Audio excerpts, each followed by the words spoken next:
양주열구 김한장 의원입니다. 최순실 씨가 지난 3년, 4년 청와대를 들락날락했습니다. 경호실은 알 수도 있고 모른 척 할 수도 있고 부속실 3인방 특히 안봉건 비서관 등이 실어 날른 거 아닙니까?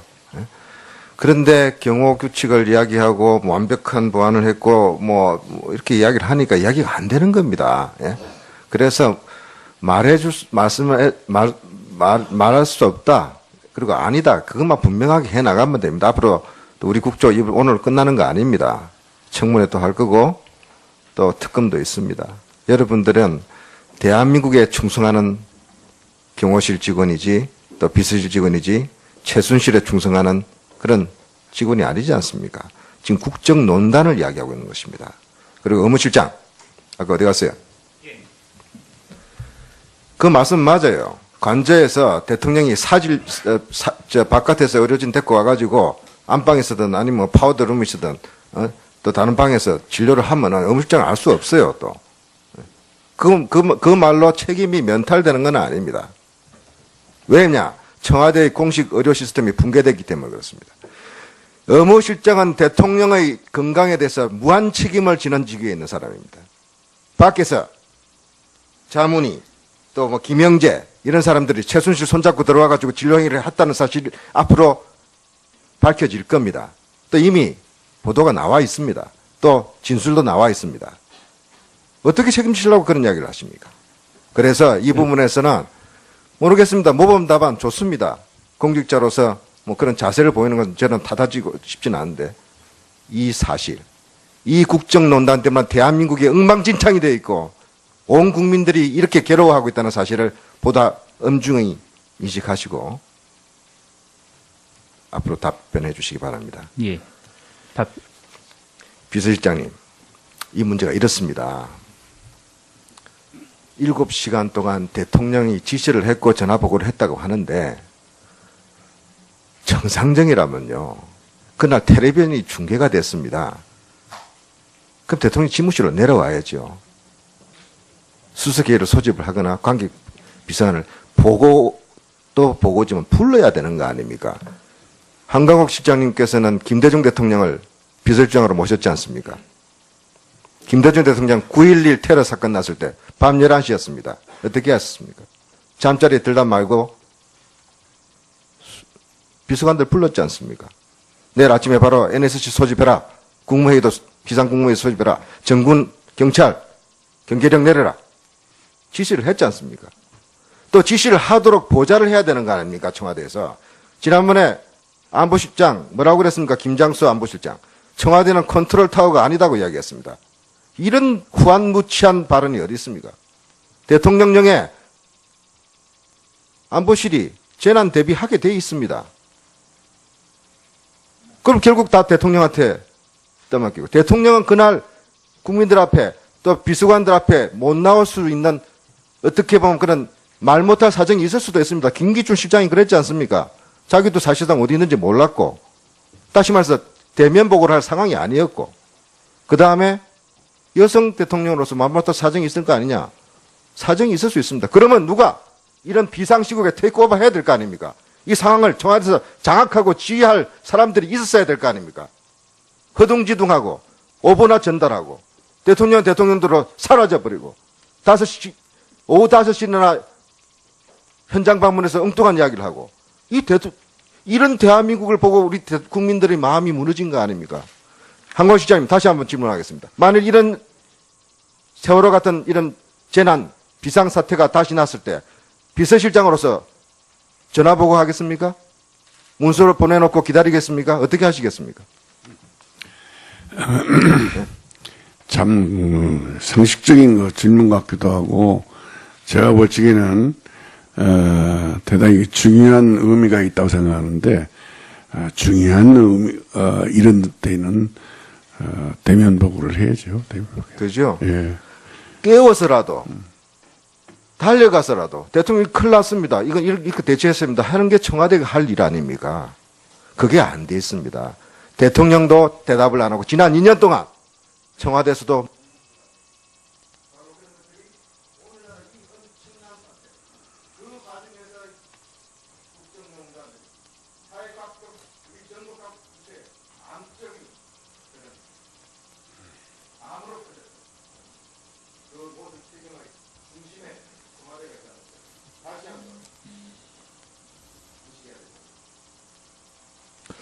예, 김한정 의원님 수고하셨습니다.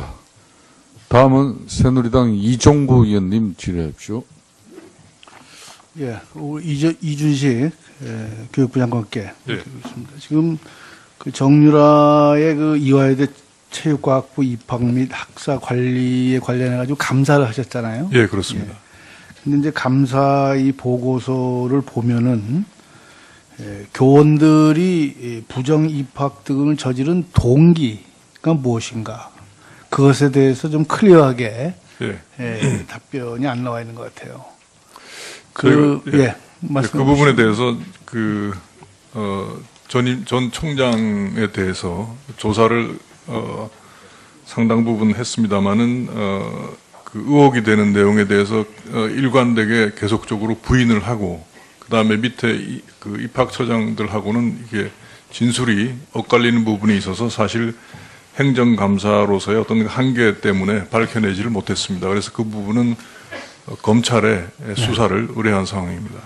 그 검찰에는 아직 그 수사를 받으러 가지 않았나요? 또 특검으로 가는 겁니까? 그럼 또? 지금 제가 듣기로는 이제 착수는 한 상태인데 바로 특검으로 넘어간다는 얘기를 들었습니다. 그럼 이런 과정에서 그 최순실 등 또 청와대 예. 이런 데에서 외부의 개입이 있었는지 없었는지 이러한 것도 전부 수사 대상이지 교육부 감사로서는 찾아낼 수가 없다. 그런 얘기입니까? 예, 저희 그 감사의 한계라고 말씀드리겠습니다. 그런데 그 감사에서 작성한 그 문답서라는 게 있잖아요. 저도 공문해봐서 아는데 예, 예, 그 문답서를 작성하잖아요. 그 문답서를 제출하지 않았죠, 지금요. 문답서. 어디다 제출? 아니, 그러니까 지금 예를 들어서 자료 요구 같은 거 했을 때. 예, 다 교육부에서, 했습니다. 저희가 근데 그 문답서에도 그런 건 질문도 안 하는 겁니까? 그럼? 그런 것들을 질문을 다 했지만 질문했는데 뭐 했지만 그런 거 전혀 동기를 찾아낼 수는 없다. 그 상관없는 일이었다는 답변만 받았기 때문에 저희가 그거를 확인할 수가 없었습니다. 그 제가 이제 이 사건을 보면서 많은 분들이 교육이라는 것이 한때는 대한민국의 어떻게 보면 희망이었는데 요사이는 오히려 고통이 되고 오죽하면은 뭐 국민들이 출산 파업이라고 그럴까요? 애도 안 낳고 뭐 이렇습니다. 더군다나 지금 저는 그 개인적으로 이 김영란법이 우리나라의 그 부패를 잠재우는데 뭐 실패하고 있다. 반창고에 불과하고 실질적으로 우리나라 부패의 근원은 사교육에 있다. 제가 늘 그런 얘기를 합니다. 우리나라 그 어머니들이 말이죠.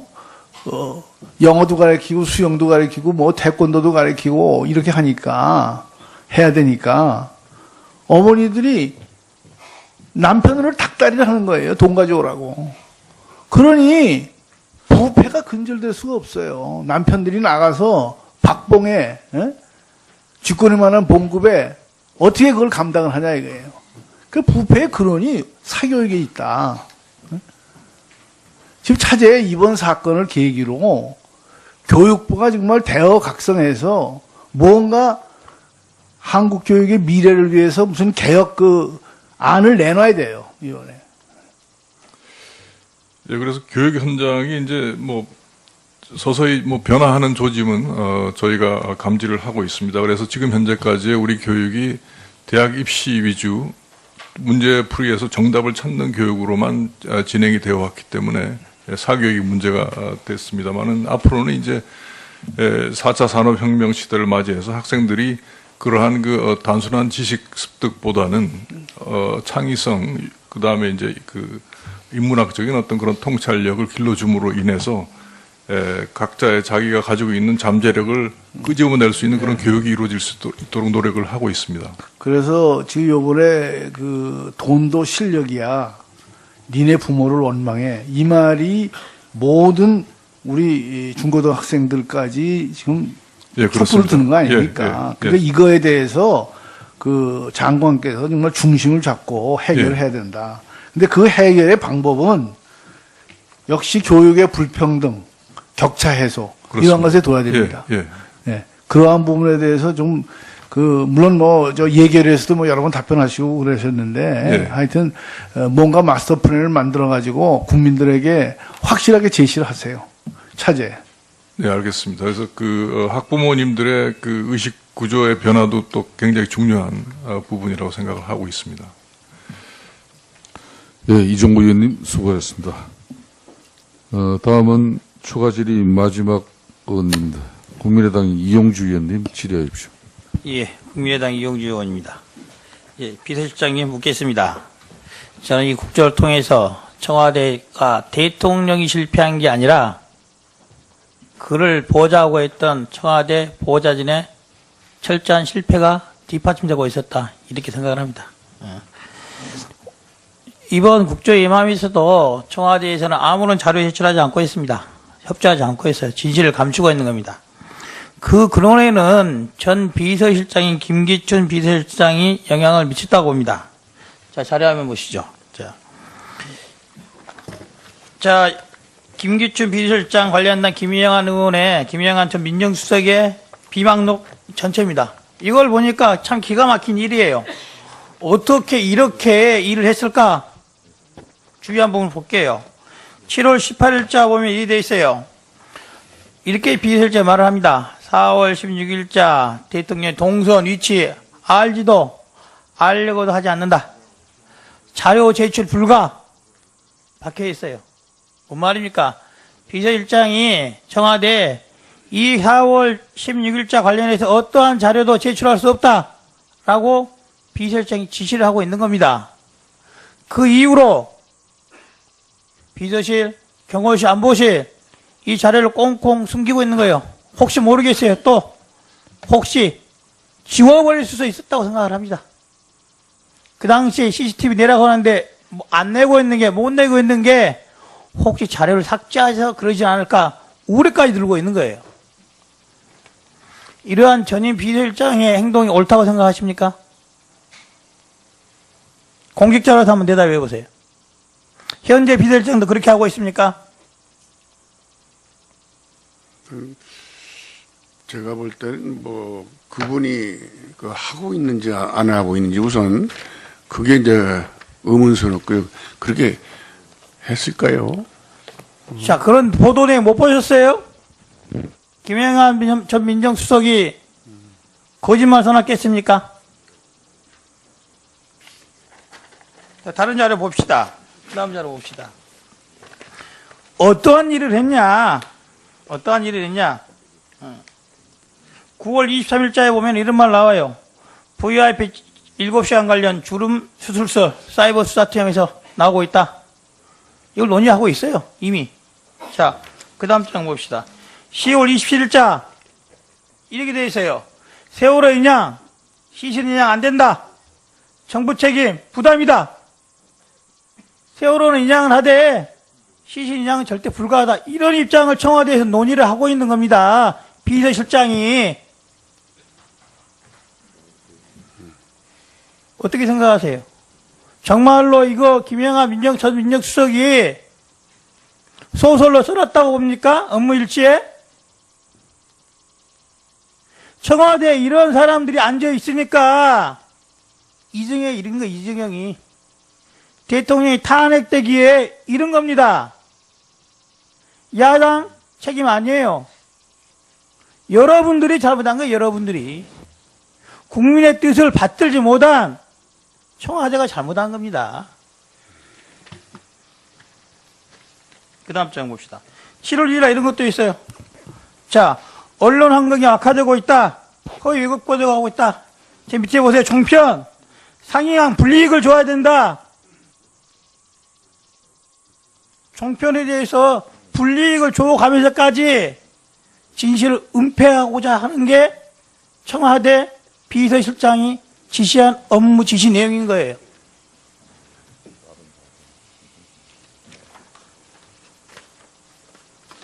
자, 그 다음 장 봅시다. 좀 더 노골적인 말 나옵니다.